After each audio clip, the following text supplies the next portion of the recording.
Industry was king here in western Georgia during the Soviet era. Wages were good, and even village people built two-story homes, one floor for themselves and one floor for guests. The factories are nearly all shut now. Jobs promised for life have evaporated. Poverty is measured in 60% unemployment across the nation, but more than 90% in places like this. The legacy of the heavy industry is contaminated air, soil, and water. One factory still processes manganese. Breathed in or ingested in large quantities, it can cause brain, liver, and fetal damage. Preliminary surveys indicate higher than normal rates of birth defects.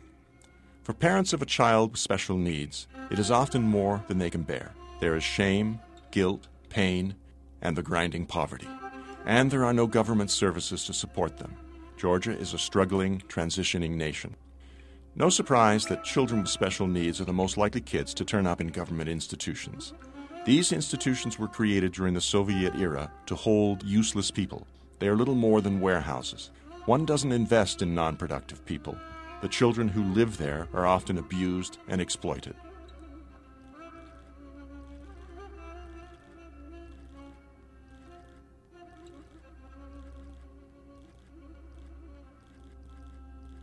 World Vision, the government, and the United Nations are working to phase out these institutions.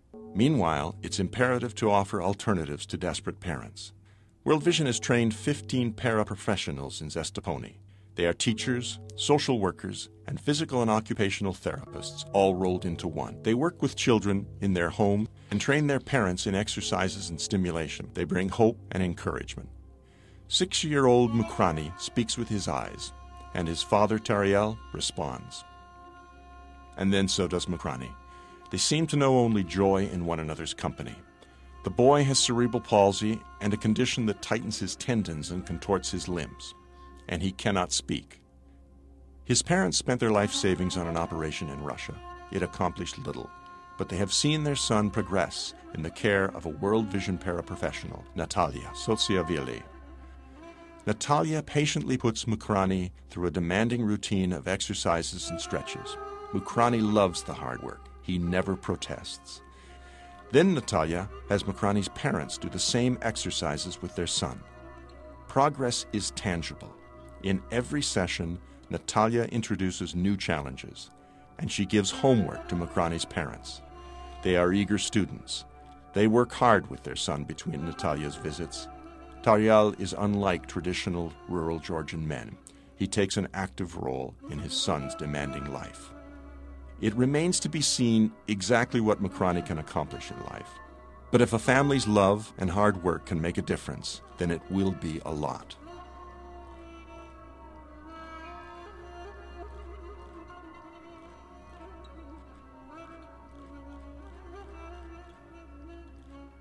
Soso, short for Joseph, is bursting with drive and enthusiasm to exceed the boundaries of his body.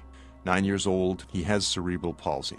Verico, his paraprofessional therapist, only has to set the challenge, and Soso is ready to take it on. And when he completes it, he's quick to signal it's the right moment for praise. Some call him the star of World Vision's disability projects. He's smart, hardworking, and he's a charmer. Soso's therapy begins with getting strapped into a board that helps him stand for long periods. He works with Verico at a specially designed table while his cousin looks on. Both devices are made at workshops in World Vision's Adaptive Equipment Project. It was painful for Soso's mother and father to hear from World Vision staff that there's no cure for cerebral palsy.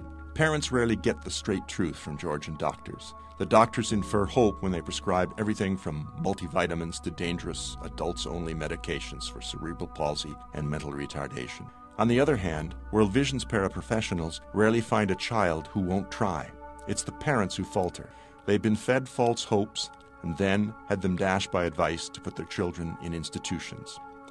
Soso's parents accepted reality, though, and now they work hard with and for their son.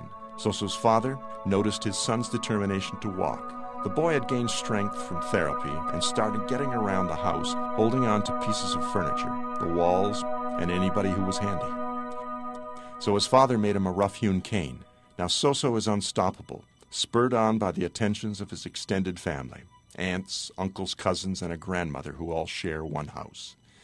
When he falls and hurts himself, Soso is not down long. Soso's learning to read, and you can read his joy and satisfaction all over his face.